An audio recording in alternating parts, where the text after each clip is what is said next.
కమలాక్షునర్చించు కరములు కరములు శ్రీనాథు వర్ణించు జిహ్వ జిహ్వ సురరక్షకుని చూచు చుట్కులు చుట్కులు శేషసాయికి బ్రొక్కు శిరము శిరము విష్ణునాకర్ణించు వీనులు వీనులు మధువైరిద విలిన మనము మనము భగవంతు మలగును పదములు పదములు పురుషోత్తముని మీది బుద్ధి బుద్ధి దేవదేవుని చింతించు దినము దినము చక్రహస్తుని ప్రకటించు చదువు చదువు కుంభినీదవు చెప్పెడి గురుడు గురుడు తండ్రి హరిజేరుమని ఎడి తండ్రి తండ్రి.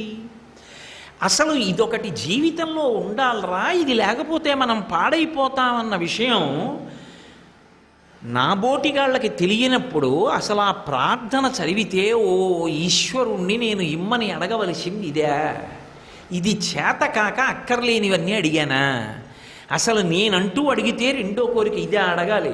ఇన్నాళ్ళు నా జీవితం గడిచిపోయిందా ఇది అడగకుండా? ఎంత ఆశ్చర్యకరమైన విషయం, ఎంత అద్భుతమైన విషయాన్ని మహాత్ములు జగద్గురువులు చక్ర భగవత్పాదులు ప్రతిపాదిస్తున్నారు. కాబట్టి అవినయమపనయ విష్ణో దమయ మనః శమయ విషయ మృగతృష్ణాం.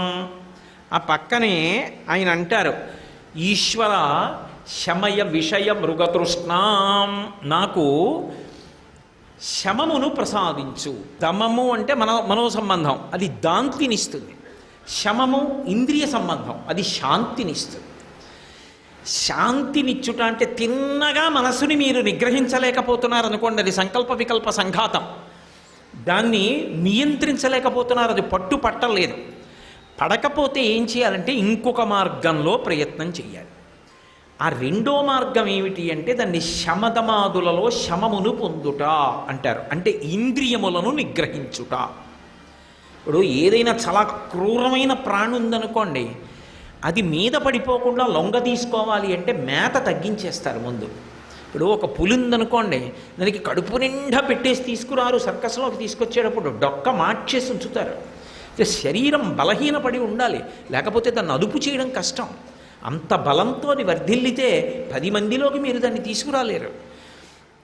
అందుకే యోగి ఏం చెయ్యవలసి ఉంటుందంటే, సాధకుడు ఏం చెయ్యవలసి ఉంటుందంటే ఇంద్రియములకు వేసేటటువంటి మేతని తగ్గించవలసి ఉంటుంది. ఇది శమం అంటారు. ప్రయత్నపూర్వకంగా ఇంద్రియముల యొక్క ఉద్ధతిని, దాని యొక్క అలజడిని, అది పేట్రీగిపోతున్న విధానాన్ని చూస్తాడు. మనసుతో కలిసి పనిచేస్తుంటాయి ఇంద్రియాలు, అది షట్పది, 5 ఇంద్రియాలు మనస్సు, దీని మీదే పెడుతుంటుంది ప్రార్థన అంతా. అందుకే మదీయే వదన సరోజే అంటారు శంకరులు. ఇప్పుడు కన్ను చూడకూడనిది ఏదుందో అది కనబడినప్పుడే బాగా ఆగిపోతుంది. మీరు గమనించండి, మనుష్యునకు ఉండేటటువంటి బలహీనత ఏది అంటే విహిత కర్మాచరణమునందు అనురక్తి కన్నా నిషిద్ధ కర్మాచరణమునందు ఉత్సాహం ఎక్కువ. ఏమయ్యా రోజు 5 గంటలకి స్నానం చెయ్యి ఓ నెల్లాళ్ళు అన్నాను అనుకోండి, ఏదో తెల్లవారకట 5 గంటలకు లేచి మొత్తం మీద స్నానం చేసేస్తాడు, పెద్ద కష్టం కాదు. ఏమయ్యో 5 గంటలకి స్నానం చేసేటప్పుడు మొదటి చెంబు పోసుకునేటప్పుడు మాత్రం కోతి గుర్తు రాకూడదు అన్నాను అనుకోండి, అదే గుర్తొస్తుంది. ఇది చెయ్యవద్దు అని ఏదంటానో ఆ చెయ్యవద్దని ఎందుకన్నాడు అది తెలుసుకోవాలని కుతూహలం. ఎందుకంటే ఇది మనిషి మనసుకి ఉండేటటువంటి బలహీనత.